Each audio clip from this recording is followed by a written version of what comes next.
जिला Krishnaprasad block बड़झाड़ panchayat कुरुपाला grammar Ratnakar जेना झील ऋषिका प्रियदर्शिनी 6 वर्ष बयस विचक्षण बुद्धिबल से सुदूर दिल्ली विश्वविद्यालय रे आयोजित जातीय स्तर रे प्रतियोगिता रे से अंशग्रहण करथिले।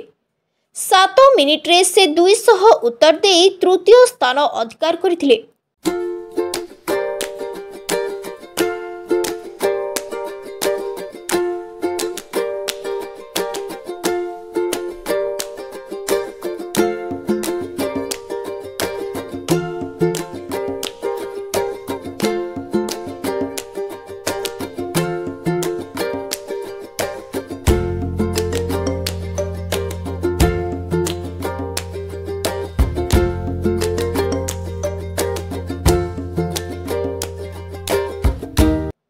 कृष्णप्रसाद देवेंद्र नाथ दलाई रिपोर्ट संघर्ष टीवी।